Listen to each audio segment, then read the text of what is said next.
now listening to Protecting Your Nest with board-certified family medicine and obesity medicine specialist Dr. Tony Hampton. For more, visit drtonyhampton.com. Welcome to the Protecting Your Nest podcast. Today's podcast is about restoring hope for all the people who are suffering from not just type 2 diabetes, but type 1 as well. So if you know anyone with diabetes, especially those with type 1, this episode, I strongly suggest you share with them because it's really powerful because it will restore hope. Just to provide some perspective, more than 500 million people currently suffer from diabetes in the world. That number is projected to increase by 25% in 2030 and 51% in 2045. Now, with the prevalence of diabetes being so high, it's likely that you or someone you love is currently challenged with this diagnosis. For me, it's my lovely wife, Karan, who for over 10 years has been challenged with type 1 diabetes. Now, did you know that a Swedish study published in JAMA, that's the Journal of the American Medical Association, in 2015 showed that at the age of 20, individuals with type 1 diabetes on average lived 12 years fewer than a 20-year-old who did not have it. A second study in the same issue of JAMA showed that people with type 1 diabetes with better blood sugar control live longer. And that's an important fact to remember, because if they're living longer with better blood sugar control, then that means that we need to figure out how to do that without hyper and hyperglycemia. Today's guest will help restore hope because he and his family regularly shares what they've learned with others to do just that. Today's guest is Dr. RD Dikeman. RD is a theoretical physicist, a producer with Dr. Richard Bernstein of his Diabetes University. That's on YouTube. He's also the co-founder of Type 1 Grit. That's a Facebook group that everybody with type 1 diabetes should be looking at being a part of because they're living with normal blood glucose levels and thriving. His journey really began when his son David was diagnosed with type 1 diabetes in 2013, and we'll definitely touch on that a little bit during the episode.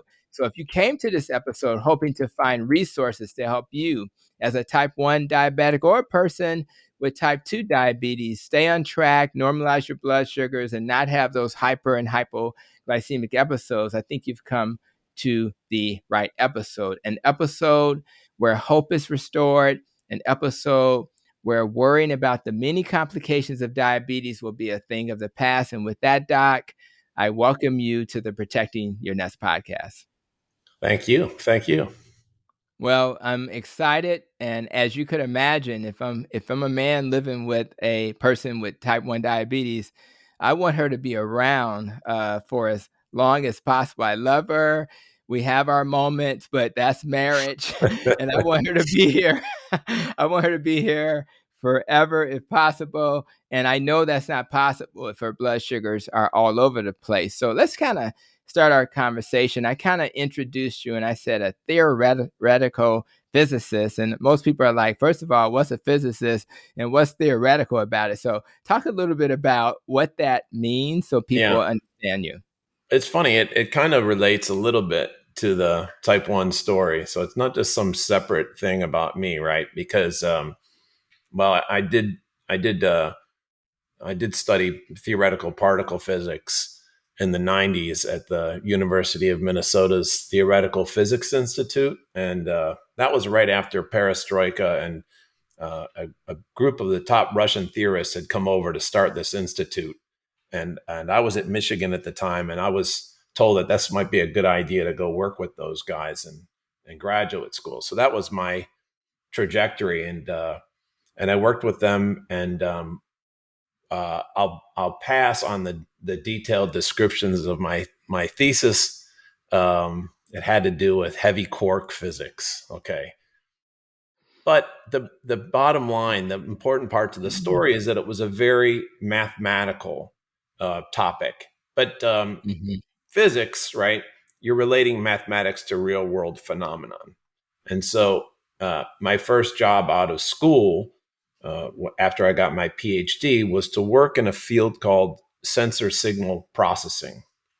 And so in that field, what you do is take a sensor like the audio coming from our microphone, or the signals that a radar sees, or the images that a satellite might be looking at. There's a lot of different sensors in the world, and they're constantly producing digital signals, and you can do things to those digital signals. Everyone kind of has a feel for that now because people are using image editors, and they're even doing a little bit of things with here and there with audio and so on.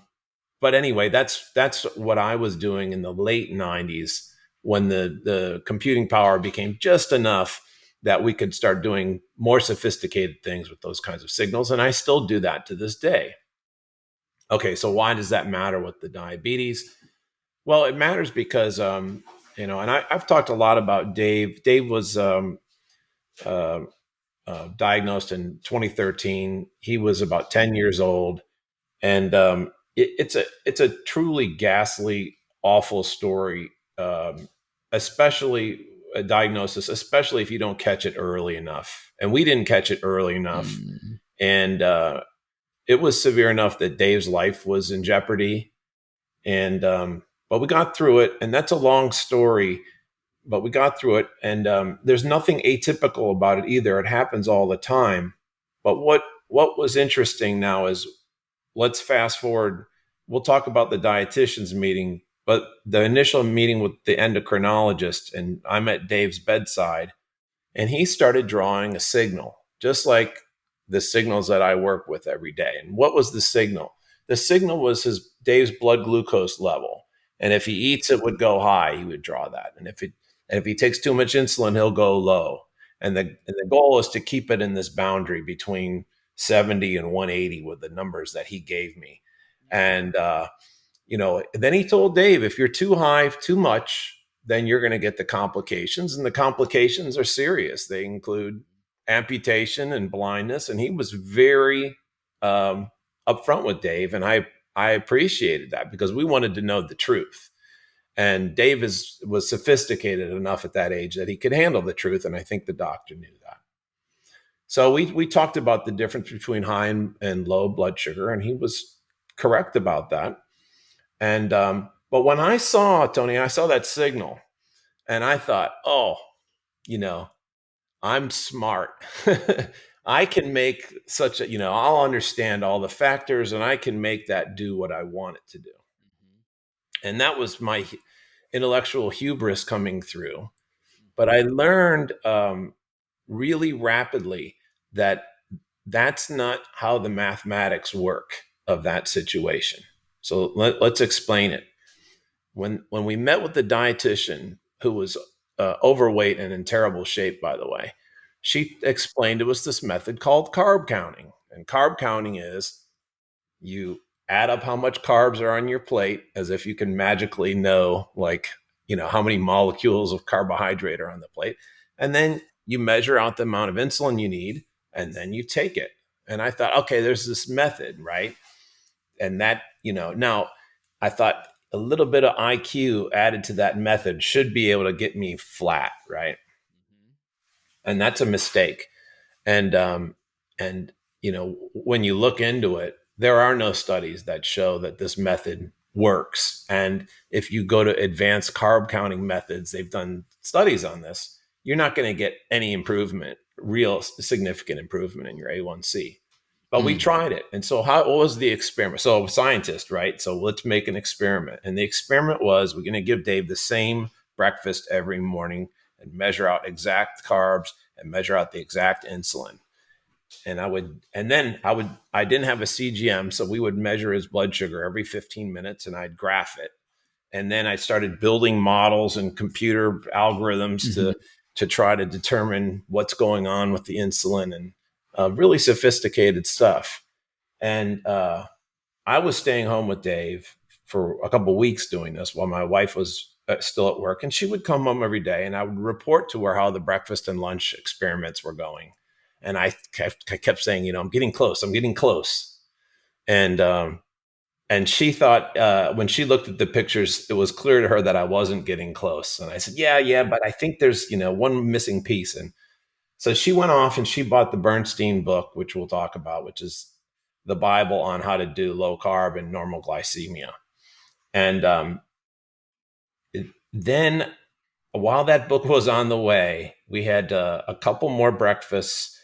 And I started to suspect that what I was seeing was unpredictability. These signals that I was plotting out and the math that I was doing on them, uh, these were not deterministic signals. These are what are called stochastic signals. And you see stochastic systems a lot in nature when you have push-pull mechanisms going on in complex environments. And that's exactly what carbohydrate and insulin is doing with the digestive system in the human physiology. You're pushing with the carbohydrates and you're pulling with the insulin, and you're doing this within a child where there's no more sophisticated metabolic process than a human system than a human being. There's this we're not built for regularity unless the regularity is constantly updated with physical real endogenous insulin. So we're doing this exogenously. So anyway, I came to that conclusion on the same day the book came. I opened up the Bernstein book. We started reading about the low carb and the testimonials and how he does it. And the first thing I noticed was that, unlike all the other books on diabetes, this was a serious person. I felt like I was reading a real reference text, not some, a book about the Pink Panther and, putting like some fruit on your plate and some chips on your plate. This was a serious intellectual. He had done it himself. There were testimonials. And then I recognized he had a section in his book called The Law of Small Numbers. And I recognized that this was the exact same phenomenology that I had pulled out of Dave's oatmeal breakfast. And, I've told this story a million times, Tony, but that was the moment where, we had been so terrified that there was no way out of this problem. And we had already seen enough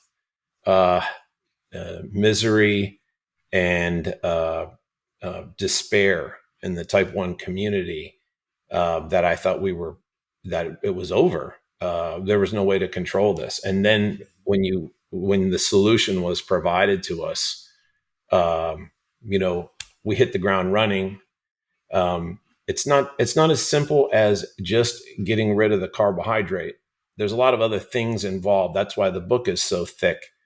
But we started putting things into place over 6-7 months, and Dave's blood sugars immediately, his A1C got into the 5s and then into the 4s. And it's been 10 years and nothing's changed. We're still playing the same ball game. We're still eating low carb as a family. Dave's blood sugars are still normal with small peaks and small valleys that we constantly monitor, but we correct as they occur. And it's turned type 1 diabetes from a nightmare into a nuisance. Wow. Well, what's intriguing is that this idea that a person trained in nutrition, a dietitian, I've even had some experiences myself where I've had now I do have a master's in nutrition now, but and ironically the training is still flawed because they still don't fully understand what we're talking about today. But it is nice to get the biochemistry and the science reviewed, mitochondria and things like that. But I found that a lot of the dietitians struggled, and they were not allowed to, at least in theory, to think outside the box. Even when they struggled with their weight themselves, there was never a moment when they said something that I'm doing may not be right. You have clinicians who have expectations, that range of 70 all the way up to 180, and even if you have an A1C of 7, you're probably averaging 150. If it's maybe 8 is 165 or so, but it's still not normal. And the damage, the glycation, and the injury to our cells will continue to occur. Maybe it's at a slower pace if it's 140 versus 180, but it's guaranteed to still occur. So I think anybody checking out this episode needs to first understand that the nurse, the dietitian, should I say, they're pretty smart people. The doctor you saw, they're pretty smart people. You're a physicist, you're a pretty smart person, but yet it was a challenge to figure this out. And it really took you looking at a great resource, which we're going to comment on now, Dr. Bernstein's book. And then you had to, consolidate it in such a way that it was digestible. Because if you get a book that's 560 pages, taking that information and making it actionable can be quite a challenge. So I guess the next thing I want to say or ask is, how hard was it for you and your family to digest that book, and how were you able to then convert that to something easier to take action with moving forward, which is what you guys end up doing? Yeah. So the first thing about the book I want to say is that the book is always right. So if you try to, like he recommends, I'll give you a couple recommendations. He recommends splitting your basal dose. He recommends covering protein with regular insulin, which is an intermediate acting insulin. He recommends 30 grams of carbs a day, not 40, and 30 grams a day, but only in the form of vegetables. No fruit, no sugars, no fruit, meaning like avocados, okay, no sweet fruits, Yeah. no sugars, no starches. So the kind of carbohydrate he allows. So there's about 15 rules you can pull out of his book, and I've made memes and that sort of stuff, and those are all in his videos now. But if you pull them out and you go through each one, every one of them, if you start breaking them, you start your blood sugar starts going up. You start getting a little bit of more standard deviation than you should. So, the challenge then is what you're saying. It's how do you pull the information from this, sort of encyclopedic, almost technical book if you're just, if you're just a regular person. And that led us to working with him. Everybody in the family worked with him, and on the channel, on the Diabetes University channel. So now we have this resource on YouTube called Diabetes University with Dr. Bernstein. He's given like 50, 60 videos on different topics, ranging from how to use insulin, how to check for hypothyroidism, how to treat gastroparesis. But then he also does his monthly teleseminar where he's answering maybe 30, 40 questions a month on anything you could ask him about diabetes, because there's a lot in the book, even though it's so big, that he doesn't cover, right? So what we're trying to do with the online communities has been trying to band together as one big group and help other people who are in the same position that we were before we switched over, to help people. And what we're trying to do is to provide shortcuts. And Bernstein's involved in this caper as well. Everyone's trying to get people to the finish line as fast as possible so that they can get their normal glycemia. And that makes all the difference. Is like the community and type 1 grit. You see people, I just saw this today, people rolling in, my child was just diagnosed, and is this drink okay? Or is this food okay? And, you can get immediate response to those kinds of questions, and without having to go to the book, right? What's the, okay, you have somebody in front of you, whether it's an adult or a kid, and they're highly motivated and, can intellectually understand what they need to do. What have you seen in that community in terms of how fast a person can normalize? I know how fast it's for type 2 Yeah. because I see that every day. That's a little easier to me. But for a type 1, how fast do you see that happening? What's kind of an average, and Yeah. maybe somebody that's really good at it? Okay, so that's a good question. So I have a stock answer for that. When I was a kid, I went, how you can go out and ride with police, and so I went out with the police, and we were on the highway and we were doing the radar gun, and the guys I was riding with were really fun. And so we started gambling kind of in our heads about how fast the cars were going. And it was interesting because after, 10 or 11 tries, you could tell how fast a car was going within a mile. Right. And that sticks with you. So I can look at a car, even now I see a car going.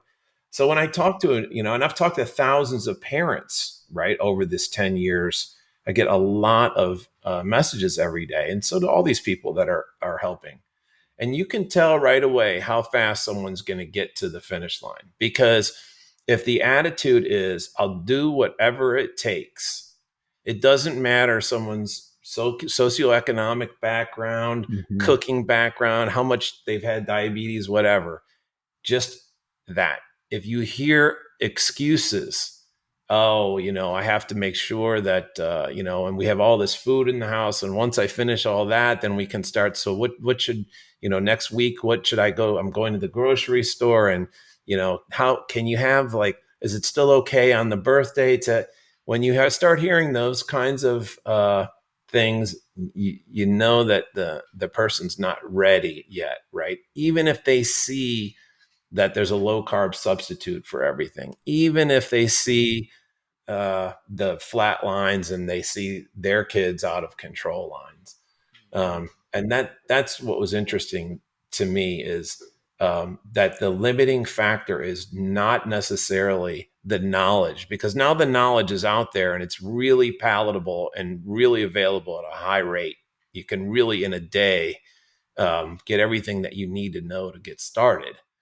There's some feedback involved because it's sort of an experiment. When you eat a meal and you take a different kind of insulin, it takes you a couple days to figure out what's happening. But the real impediment is, and that really boils down to, I think, how addicted people are to processed food. And it, not just if the kid is, if the parents are addicted, and everybody is, then it's going to be a long struggle for the kid, because the kid can never do it alone without the parents, right? So it's really like a 12-step kind of program. Yeah. It doesn't end up being, and this was a surprising result to me. It has nothing to do with, like, how do I use regular insulin? Well, that's easy. You can go to Walmart and buy some regular insulin and you take the bun off, right? So that's easy. It's taking the bun off. That's the hard part. It's getting rid of the French fries. And then, that's the big hurdle. That's why, there's a couple reasons. Like we talked about this big study that appeared in the American Academy of Pediatrics. And that we talked about that earlier in the segment that we did. And this was the big result with Harvard professors showing that normal glycemia is available to very low carb followers on a type 1 diabetic. And this was covered in the New York Times. It was the most emailed article by the New York Times. But guess what? The diabetes industry is not interested. There hasn't been much, and not only that, but in the type 1 community itself, there's a lot of pushback because people don't want to be told that, hey, the food that you're eating is addictive, it's obesogenic, it's causing you to have high A1Cs.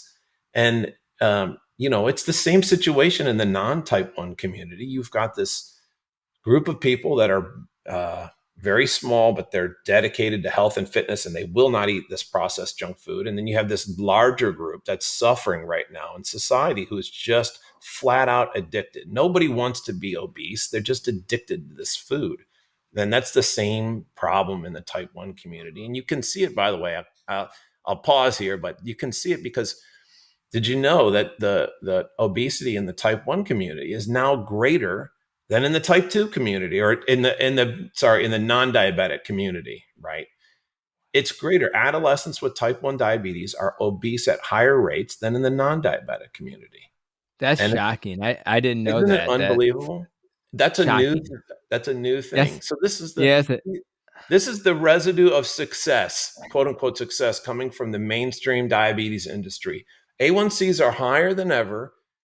And kids are more obese than in the non-diabetic population. This is the result of their protocol. So you'd think there would be more interest in this groundbreaking, like you'd think my phone would be ringing off the hook from the ADA. Please come speak. Please come host our webcast, please. And no one's interested in it. And it's hard to explain unless you entertain the idea that the high carb diet is going to sell a lot more medicine, and it's going to be a lot more profitable. If you're in the business of making money, you're going to favor the approach that's going to require more insulin, more Yeah. medication. And that's the second ugly truth, and there's no way around finding this as the conclusion to the situation, because Yeah. these people with flat lines in the type 1 community, they're everywhere on social media now. You can swing a cat and you can hit one of them. Oh, how did you get this A1C of 4.8? Well, I'm a low carber. Read the Bernstein book, right? But you'll never find a single endocrinologist approach you and say, tell me more about how you're doing this. If you're not eating carbohydrate, I'll give you one more quick story. When Dave and I went to a JDRF event, it was like it was a gruesome thing to watch everybody eat breakfast every morning. So you'd go into this hall. There's pancakes, waffles, sausages, milks, bananas, yogurts, cookies. Then they'd have a little thing of bacon and a little thing of eggs. And so Dave and I would get our bacon and eggs. We were the only people in this ballroom of hundreds of people. Halfway through the breakfast, this JDRF gala, the CGM alarms are going crazy, right? Everybody, all these little kids their parents are, giving them milk and everything. And this little kid sitting next to Dave, he looks at his meal and he says, I noticed that you took insulin, but you're just having eggs and bacon and there's no carbohydrate in that. Why is that? And so isn't that interesting? Isn't that interesting that Dave needs to take insulin to cover protein, right? But nobody asks that. If you were an endocrinologist and you had been through school and you're seeing all this stuff, wouldn't the first question that came to your mind being like, hey, what's going on there? Why does protein need insulin? But no one asks that, right? No, there's no interest. Well, it's bizarre. it's shocking. If you would see this new phenomenon, this new reaction, this new particle emerges, every physicist in the universe would be interested in, right. We know that protein provokes the secretion of insulin. That's a physiologic fact, and it's nothing new. But in the type 1 community, you can actually find ADA researchers trying to put out research, trying to get a research grant and trying to understand this phenomenon as if it was some, it's in the Bernstein book. It's not only like why, but it's how to cover it with insulin. These are solved problems. So it's a really peculiar situation. And professionally, I've never seen anything like it. I just don't understand why we're living in this matrix. I even from an African American low carb doctor, I'm like, where the hell are the rest of the African American low carb docs? Did you not get the memo that there's a way to help people with diabetes? And it is shocking that an endocrinologist who can simply Google, and I want everybody checking out this, just Google fat, protein, carb graph. And when you do that, you'll see that the freaking protein raises the blood sugar as well. So what logical person would see that little hill versus more of a spike in the carbs and not recognize that you have to do something about that little hill, that the protein. Exactly. So it's so illogical. And you don't even need it. Yeah. Right. So I think that's really insightful. And I really appreciate you pointing it out, because I am always somewhat perplexed at how they tell the newly diagnosed parents. You know what they tell them about protein? It's a free food. Right. Yeah. Yeah. Well, yeah. It's like Yeah. I gave my son he's home from college, right? And he had a steak last night, which is a free food. Right. Exactly. If he hadn't have taken the insulin for that, he probably took eight units. So that's maybe 40, 50 points a unit. So he would have been, in the 300-400s in the morning had we not covered that steak. So even there, right?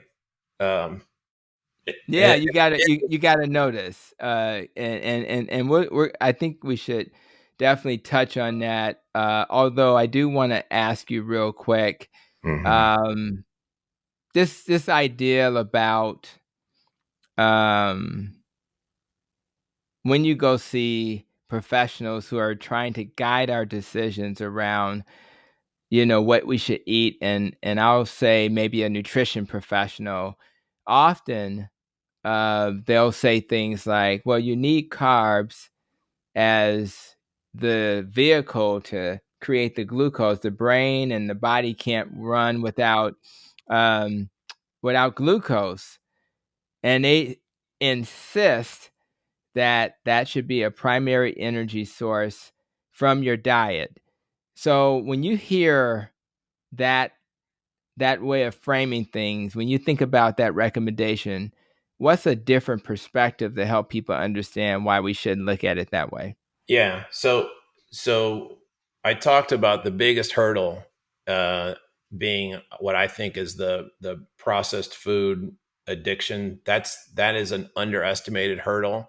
But to be fair, there are many other hurdles, and I could list, right now I could list 10 myths. So here's a myth that they'll tell a kid at diagnosis: without carbohydrates, you won't grow. And without carbohydrates, your brain will be damaged. And here's the thing: both of those are exactly opposite. If you eat a lot of carbohydrate, you're going to have mathematically guaranteed roller coaster blood sugars because it's a stochastic process and you can't consistently match the carbohydrate with insulin. It's a straight line. So we talked about the paper, Tony, where you said the average amount of carbohydrate that people on the very low carb study was between 36 plus or minus 15. So one thing that's interesting about that paper is we said, who's doing better in this group? Is it the girls? Is it the boys? Is Mhm. it the older boys or the younger boys or the old men or the younger women? Or is it people who have an annual salary which is high or an annual salary which is low? And none of those had any correlative effect. You know what was the Mm. only thing that correlated to low A1C? Carbohydrate. Even in the very low carb group, the people who were doing 20 a day were doing much better than the people who were doing 50 a day. Okay, Mm. so there you go, right? So Very simple. that's just that's just an aside. Now the myths about this, the growth stunting and the brain, are opposite. We know that growth is stunted by high blood sugar. And that's a well-known fact. But if you tell a newly diagnosed family, oh, don't do low carb, he can do that later when he's older. But he needs that carbohydrate or his growth will be stunted. Well, we know what causes good growth in kids. Kids need protein, they need nutrition, they need proper sleep, they need Mm. movement, they need micronutrients, but there's nothing about rapid acting carbohydrate that they need. Mm-mm. Mm-mm. Okay, so you're not, and then they need normal glycemia. Okay, now what about the brain? There are studies, and there are a lot of studies now in the ADA, even in the ADA journals, that talk about. You still there? I Yeah. thought I lost you. There are studies in the ADA journal that show that when blood sugars are elevated, even within these guidelines, these 70 to 180 guidelines, if they're elevated, you can detect differentiation between gray and white matter in the brain.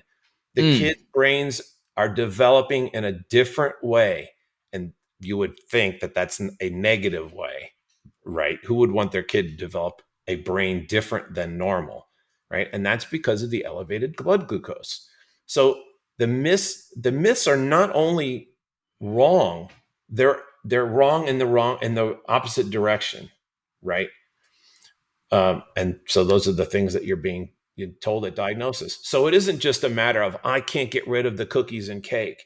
It's that they terrify you as a parent that if you do Yeah. this very low carb thing, and the only way we found to sort of get around that, because the parents, once you relieve yourself of this situation, your kid, you want to help others. It's a Mhm. universal thing that I've seen amongst parents. Every parent who does this immediately goes out in social media and tries to help Mhm. others. That's right.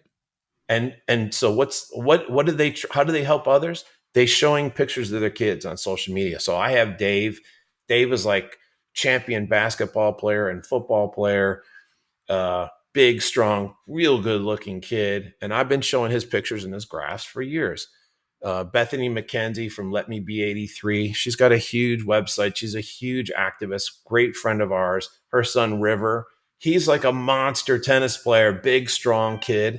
And so those are the people that are going to make you look at this situation and go, hey, maybe there's something that they're telling us that isn't correct, That's right. you know? And we need to normalize this conversation, and maybe make the going to gather. We talked a little bit about um, when the kids have their soccer game and the parents are responsible for the snacks, right? We Yeah. need to not normalize the cookies and all the Yeah. things that we normally provide. That's not necessarily normal to give our kids highly processed food, which has very little nutritional value, let alone what it'll do to a kid who suffers from Yeah. a diagnosis that requires close attention. I do want to circle back to the protein because of the things that my wife learned in the class she took with Adaptive Life that you guys run as a family. Um, One of the things that was not completely clear to her was this protein question and how you have to treat it. You know, so now that we know that the protein has to be treated and that it can also raise your blood glucose, talk a little bit about what's the difference between how you guys approach diabetes from a protein perspective. In other words, how much insulin do you need when you're in a situation Yeah. where you're thinking about the steak, the ribeye? Yeah.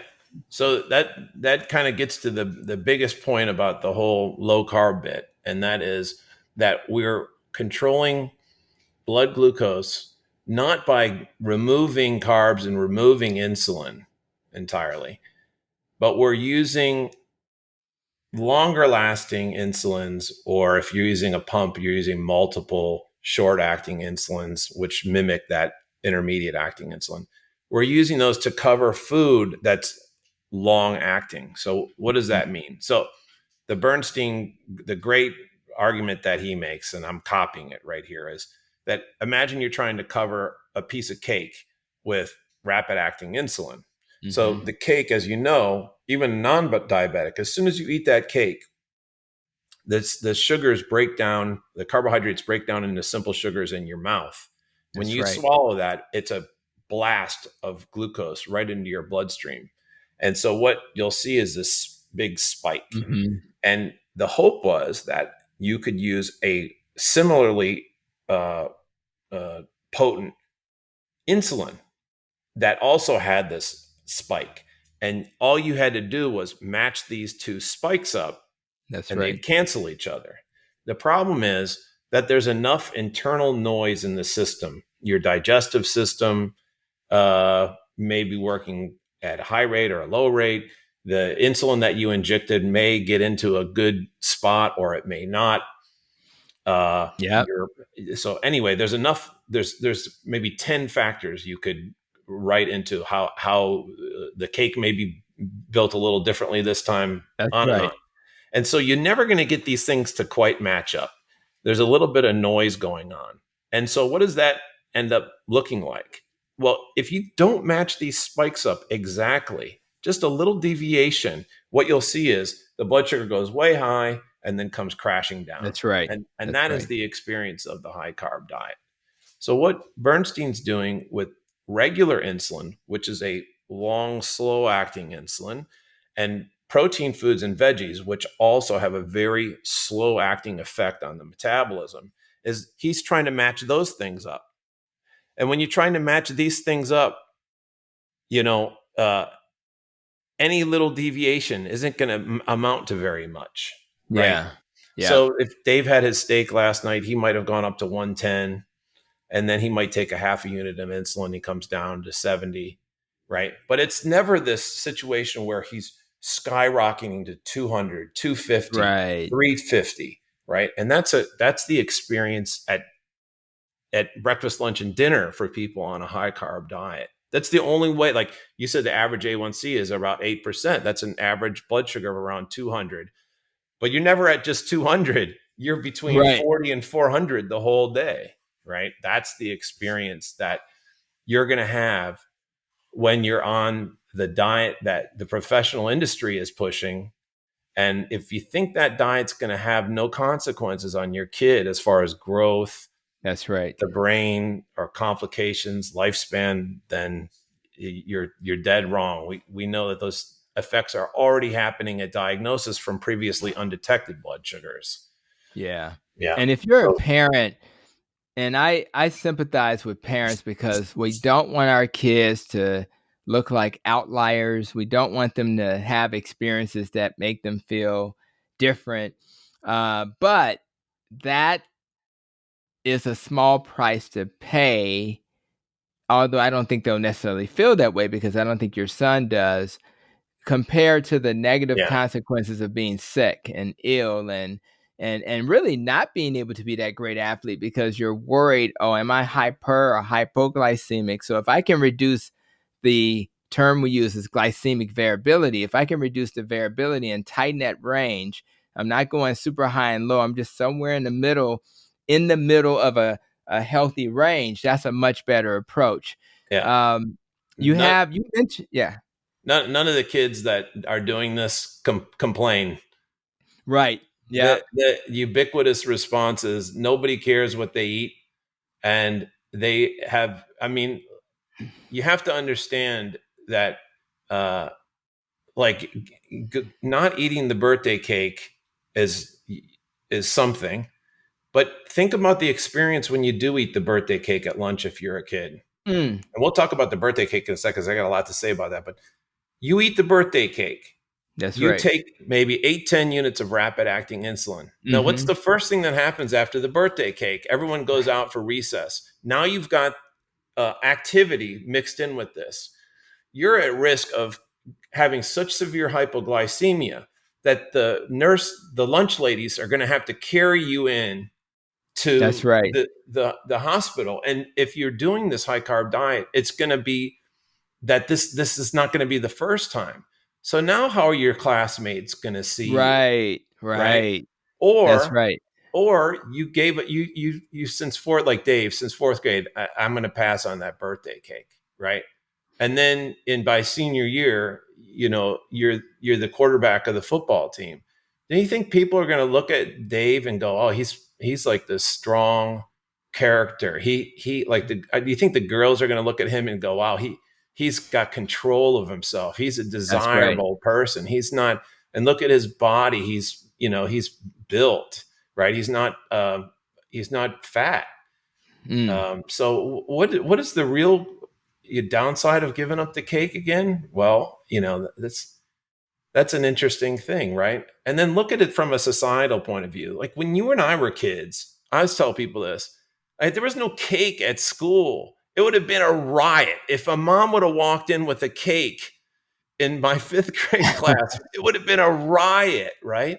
But now it's like every week you've I got this know. group of moms bringing these cakes in, and the That's moms are all right. eating the cake too. And it's like, well, what's that all about? It doesn't make Uh, sense. You gave your example is perfect because if you're concerned about people paying attention or not paying attention, Well, they're certainly not going to really care, as was suggested, if you're not eating a cake. They won't notice that, but they're certainly going to notice if you're passed out or if you're being assisted off the field or out of the classroom, wherever you're enjoying yourselves. And that's a very dramatic thing for kids. It's like, Yeah. it's dramatic to see because they're not used to seeing one of their peers. And you're right. And those images don't go away. The idea of not eating cake, that's just a blip on the radar in their brain. But if it's something more dramatic, and I hadn't really heard anybody articulate it that way, but it's, again, going back to common sense. It's just logical to think this way. And having experienced it, you and your family can attest to it. So I'm really optimistic about this conversation. Another thing that's very common for some type 2 diabetics, but mainly type 1 diabetics, is that the state of the art is these insulin pumps, right? And I remember when I was taking a class, because I joined my wife as she kind of took the class with Adaptive Life.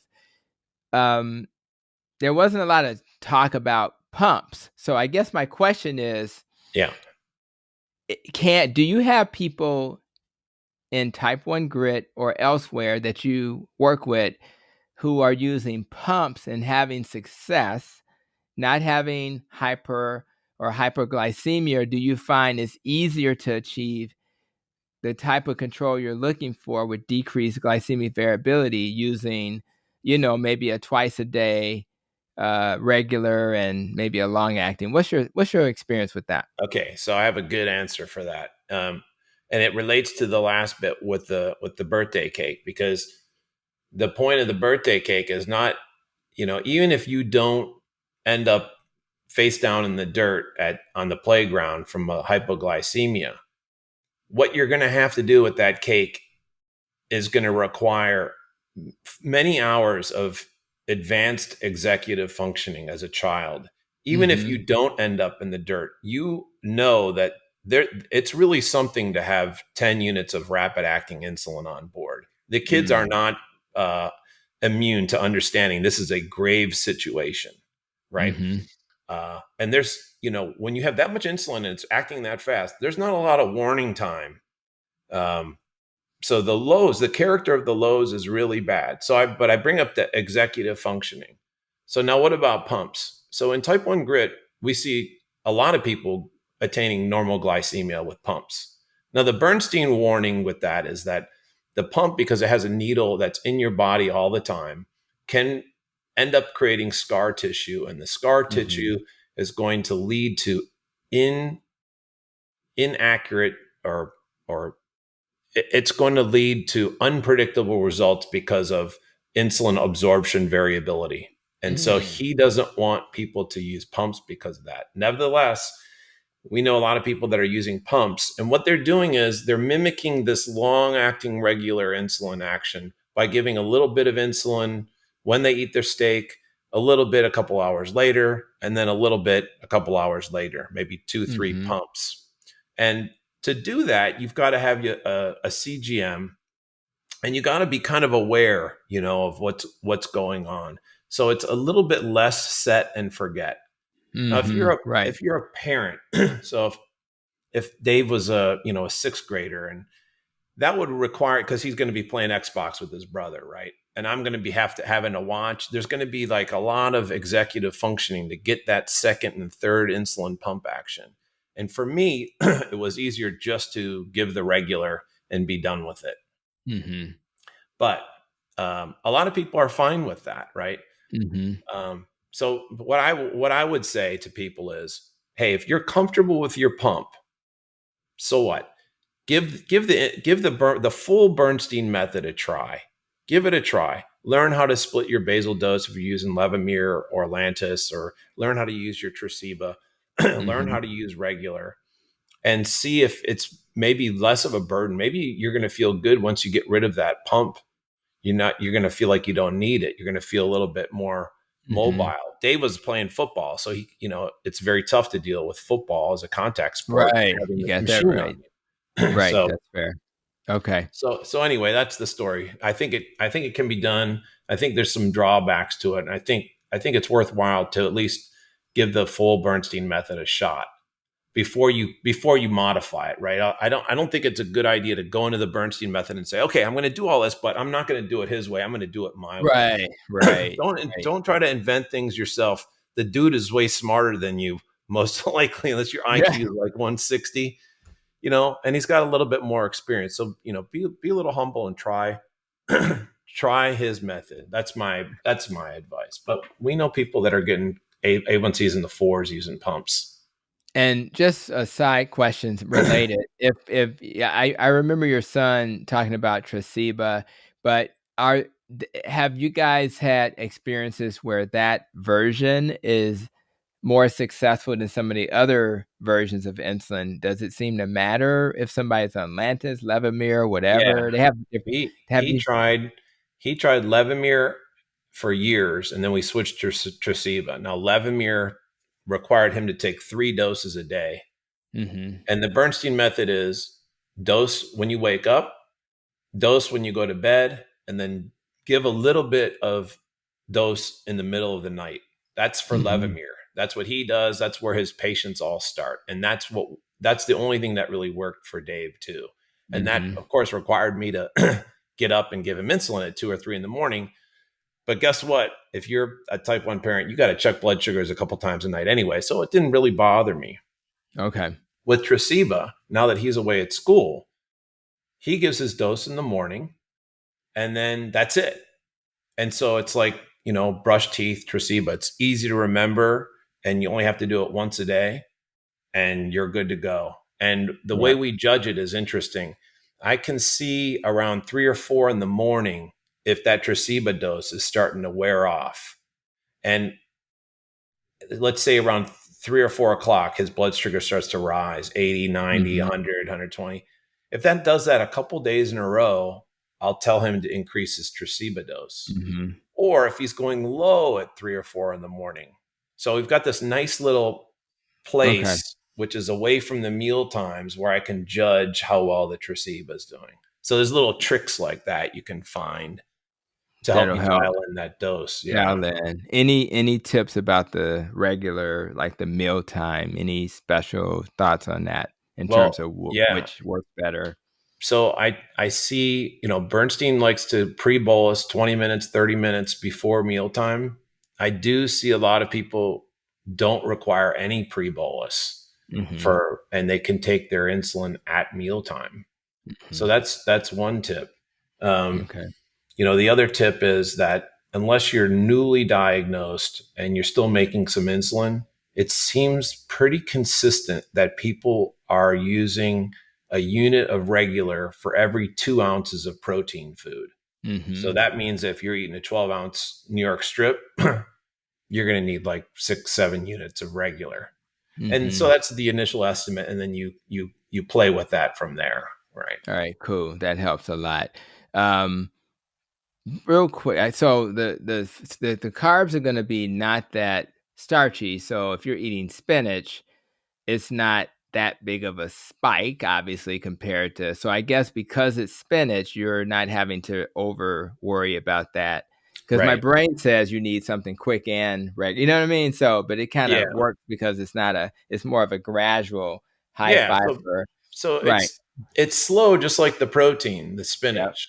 So Yep. if you have a little side of vegetables, the way it kind of works out is you add a unit of regular, essentially. Right. You know, you Right. might eat Okay. because 8, 10 grams of vegetables of carbohydrate vegetables, that's a lot of vegetables. Like like Mhm. everyone who's watching this, go look at in your freezer at a bag of frozen vegetables. The whole Yeah. damn thing is like 20 grams of, you know, if Right. it's a Right. broccoli or whatever, that's a Right. lot, Right. right? Yeah. Yep. You're right. So, but you don't need you just need to You give a little bit extra for the Yeah. veggies. Most of the insulin, if you're if you're a type 1 diabetic in control of your blood sugars and attaining normal glycemia, most of the insulin that you're using is basal insulin and insulin to cover protein. You're not using a lot of insulin to cover carbohydrate. That's like the quote of the year. Just to hear you say that, it sounds like this guy is crazy, right? Because that's the opposite of what the rest of the Yeah. world thinks of. Of course, they're eating starchier veggies, but just to hear you say that is amazing. So that's why I really wanted to dive in a little bit, because I think there are people who are going to hear this that just want to hear. There, people are going to maybe take the class. People are going to maybe go back to YouTube for the course. But I just think a little nuance is really important. Real quick, this goes back to the emotions. Struggle. I always talk about the struggle is real. People struggle because we have been through our food been given love through our food, and there are just certain things that is a reflection of maybe our favorite aunt, our mom, favorite thing that she loves. I love Martin Lawrence when he says "my mama biscuits," things like Yeah, that, right? sure. Yeah. So what advice would you give someone who's on a mission, really inspired by hearing your son's story, right? And they want to get these 5.681Cs, and they're a type 1 or a type 2. Yeah. What advice would you give them, so that because they may say, well, I just want to do this periodically. I'm celebrating something. Yeah. Can I just have some sweet potato pie today? Right. What's been your experience with those moments when we want to kind of splurge a little bit? Sure, sure. And we still have birthday cake and stuff. It's just a low carb version. And you Right, know right. this.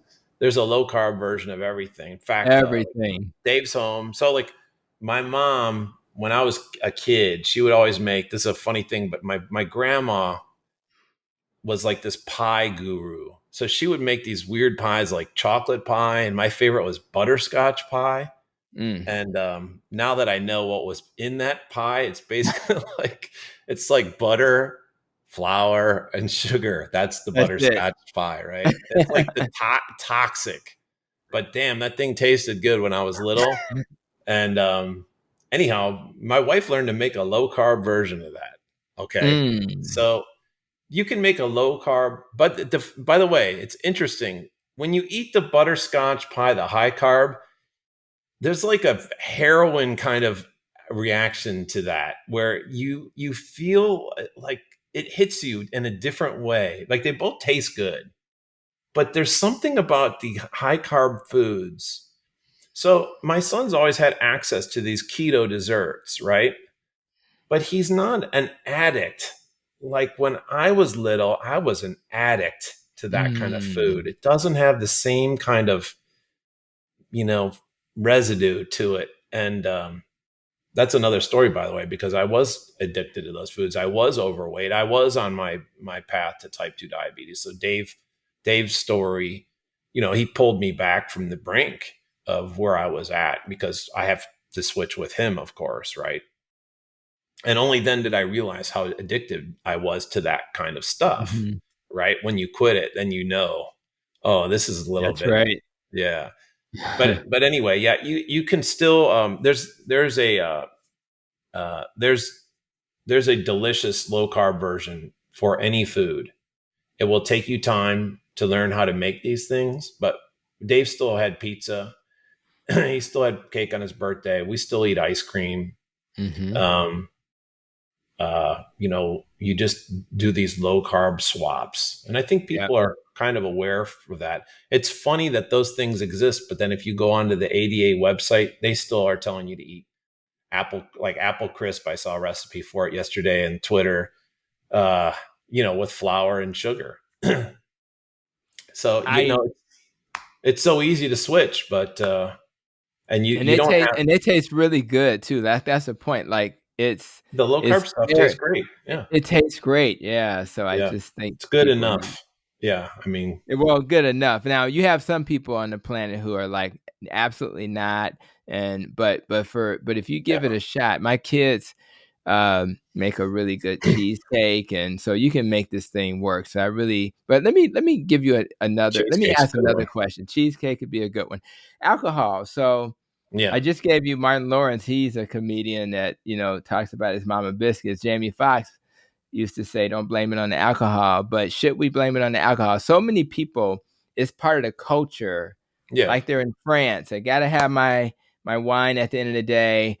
But I, Maria Emmerich and others talk about oxidative priorities and how your body, looks at alcohol as a toxin, and it Yeah. therefore has to deal with it, and everything else is not going to deal with, because alcohol becomes the priority field that you have to deal with. So now I know he's younger and just getting to those ages where he can drink, but how do you guys manage the alcohol question? Well, he's a freshman. I mean, he finished his freshman year, so he's definitely experienced the culture of college, right? And Yeah, your right. freshman year is when you're the most prone to Mm-hmm. having an issue. So I think he had to deal with it, and he knows how to control his condition. So Mm-hmm. a lot of the hater parents who were predicting doom for Dave, they have this vision of Dave that the parents kept him in a bird cage and would slip in low carb foods. And then when he was released, he'd go to college and then Right. he would eat cookies and cake. And That's it's right. not, but it's the opposite. Once you learn how to control your condition, of course, you don't want to, That's uh, right. kids are out there. They're in high school. They're studying hard. They're building their bodies with athletics. They don't want to go down the tubes, Mm-mm. right? So Dave doesn't want to go down the tubes either. So he learned how to control his condition. Then when he went away for college, he understood what it meant to have control of his diabetes. So he I he did the exact same thing I would do. And when he went out, it was measured. How Right. much can That's I right. what if I have three? I'm going to have 3 beers tonight. Mm-hmm. I'm Mm-hmm. going out at 8. I'm going to come home at 1. Let's see what that does. Right. And he knew Mm-hmm. what the warnings were, which is that you're going to go low late at night. Right. Right. Right. So anyway, the result is that he never had a problem. He And he never was had a able to. problem, but he knows he's going to have a problem if he gets shit faced and like Right. you Right. can in Right. college. So he's That's got right. to have the self control to not be like that. Now, To who's not going to be have the that. most self control is someone who knows who's flexed that muscle before. So let's That's hope right. that he's got such good control and understanding of how important it is to put the right things into his body that he can avert uh, disaster by just taking as much alcohol as he wants and thinking that he can balance it out with food or something like that. Right. That's right. So, Yeah. Me and my wife went to school in New Orleans at Xavier, and the drinking age mm, was 18, and we arrived there at 18. They have daiquiris and things like that. At that time, there wasn't any concern about diabetes, so it was just part of the culture. You have drive-through daiquiri shops, so imagine you're not supposed to drink and drive, but they have drive-through daiquiri shops. And it was so hot, you better I know drink it. that town. Yeah. Yeah. It's fun town. Shout out to anybody that's been in New Orleans, and if you haven't, you definitely need to check it out. So, but then this is the irony. When we turned 21, they changed the drinking age to 21, so we were right on time to and I think if I ever drunk alcohol, the most of it occurred at that level, because again, the peer pressure, and I had to get to a point where I would just have a glass of Coke. At the time, I didn't know Coke was poison too, but I'd have a glass of Coke in my hands at all times so that my friends wouldn't bug me about having a drink. Yeah. Where's your drink? So you Right. have to play this game with people. Just real quick, I'm just curious, as we're getting close to the end here, when you thought about like the complications of diabetes, and I'm sure part of your intellectual prowess was to say, I can't let my kid go down this path. Love them That's it. too much, right? What That's it. types of things scared you the most about diabetes that made you want to take this on?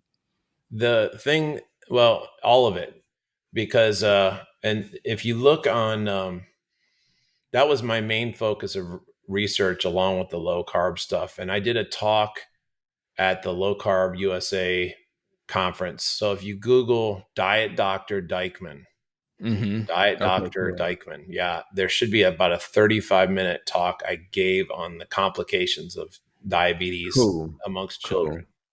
And, Bernstein will say his line is there are about 100 complications of diabetes, and they're going to shorten your life and they're going to create some significant agony along the way. And on top of that, now we have this double diabetes situation in the type 1 community. And the inflammation is now unhinged when you have obesity mixed with hyperglycemia from type 1. Now you're getting the worst of both worlds. And so it's gonna affect every organ in your body, and it's gonna ruin your life. And you're not just gonna lose the 12 years that you spoke about. You're gonna be in agony for decades. Mm-hmm. So your life is gonna be ruined. And I didn't want to ruin Dave's life, and I didn't want to ruin my son's life, my other son, or my wife's life, or my life, because everyone's life would be ruined. And Mm-hmm. That's right. so I knew that we had to learn how to control it. I knew that we had to learn how to model the proper behavior. And again, with the so what's something that you can do if you're a parent listening to this? What you Right. can do is to really think about what I said about the food addiction aspect of it. And you can look at your kid, and if you think your kid is picky eater, or they're going to go in small steps, look your kid in the eye and say, I'm never going to eat any of the food that hurts you ever again. I'm not going to Mm. eat any of the grains, any of the starches, any of the sugars. I'm not going to eat any of that. And you have your spouse do that too. Sit your kid down at the table. And whether your kid does it or not, they will know that there's a source of strength that they can aspire to by the example that you're setting. That's the key. The parents who do that are the ones who have the most success. And even if your kid refuses, eventually they'll come on board. And if they don't, Mm-hmm. your conscience, you're still working at things from a positive point of view, right? And he knows that if my wife and I go on a cruise, we're almost empty nesters now. We're going to go on a cruise, my wife and I, as soon as the last one's out of the house. Those kids know that we're not going to be secretly in the back in the dessert tray eating stuff while Mm-hmm. they're not looking. It's not going to happen, and they know it. And Mm. that means a lot. That's a source of strength that your parents can do that. I think that's the number one thing you can do. It's the details will come later. The low carb recipes will come later. It's the mindset of the family, right? You have to have Yeah. that. Yeah. Well, thank you. That's a great way to kind of wrap up this episode. I I feel your passion. I think about I still can't believe that this girl I kind of fell in love with, seems like, we celebrated 30 years this year, which was really cool. And when the babies show up, marriage was really amazing.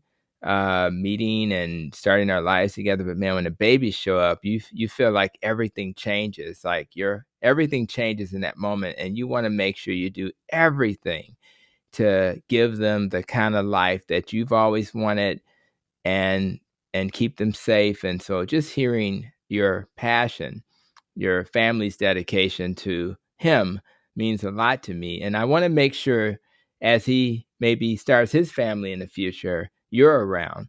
So when it comes to protecting your nest, let's think about over the next 12 months what you're going to do in addition to obviously diet. But when it comes to the exercise, stress, sleep, uh, thinking, the relationships, and avoiding things that can harm you, like organisms and pollutants, your emotions, your life experiences, like taking a cruise with your wife. What are you going to focus on over the next 12 months to make sure that Dr. Dikeman is around for the grandkids and the great grandkids? Yeah, I feel like I don't feel, like the call of junk food anymore. That took a little bit of time to get over. Um, so now it's sort of, I'm 54. I want to age gracefully, Yep. So that means, I'm not going to be setting like my 1 mile record. I'm not the way I was when I was 34. But I want to keep exercising, lifting weights, eating Hmm. right, and so that I can enjoy my life and feel healthy. And I want to do that in a measured way so that I don't like injure myself. Like I'm not trying to deadlift 400 pounds because I know I've got a little disc issue, Tony. So I Mm-hmm. don't want to, so Understood. it's kind of like it's living within my boundary, Right, right. um, that's kind of my goal, is to find that boundary where I can feel healthy, not injured, not overdo it, but not underdo it. So you got to stay consistent, but sometimes when I get consistent, I start overdoing it. Right. Okay. Well, all of that sounds wonderful. I really was looking forward to this. I felt like it was a way for me to let my wife know I love her, because I wanted her to, we all have blind spots. We have things we need to work on. And I knew that this episode is really an episode dedicated to her. And I really appreciate you and the work you're doing. I'm really looking forward to continuing to work with you guys. And anything I can do to kind of help spread this message, I will. So thank you so much, just for being on the planet. I just think it's so important. So thank you so much. Say thank your wife for all she's doing. I enjoyed her presentation during the course, and just thanks for joining me today on today's episode. Okay, aloha. All right, my friend. So for those who checked out this episode, today we had a conversation with Dr. Dikeman, a man who was faced with a very scary moment. His child was in trouble, almost lost his life because diabetes snuck up on him and they weren't really prepared to deal with it. But in having experienced that, so many more people will benefit from hearing their story, because with their story, hope is restored. It was a story of restoration. And yes, we now know that you can be healthier than your peers who don't even have diabetes.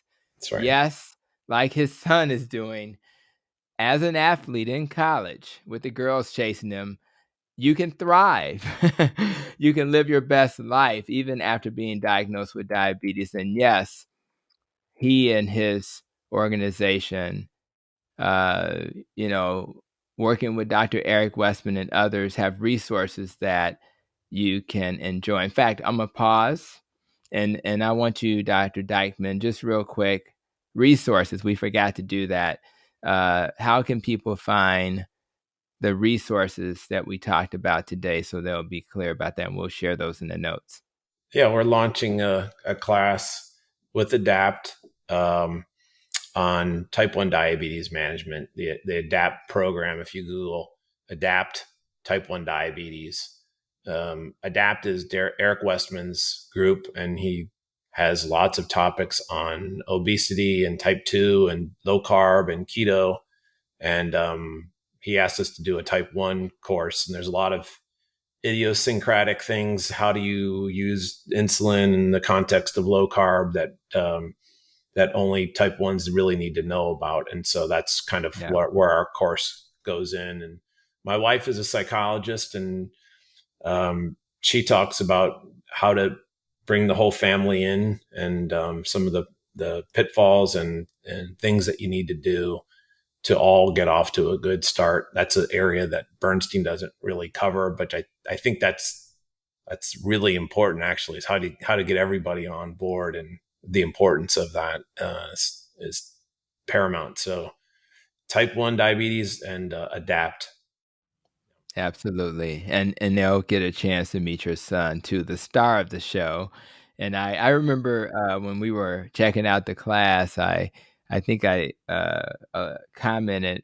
I said, nothing personal, guys, but your son's presentation was the best. So Oh, good. Yeah. yeah, so he did a really good job. So guys, I'm happy again that we have people in the world like Dr. Dikeman and his family, and they challenge conventional thinking. I want you to do the same. So if you know anybody who's tired, afraid, and scared, make sure to share this episode with them, because with this episode, I think there will be some restoration of hope. Nobody needs to lose 12 years of life because they didn't know this information. So make sure that's not their story. So for those who enjoyed this episode, I appreciate you and thank you for coming to this episode of the Protecting Your Nest podcast. And until the next episode, continue to be safe, be well, and continue to protect your nest.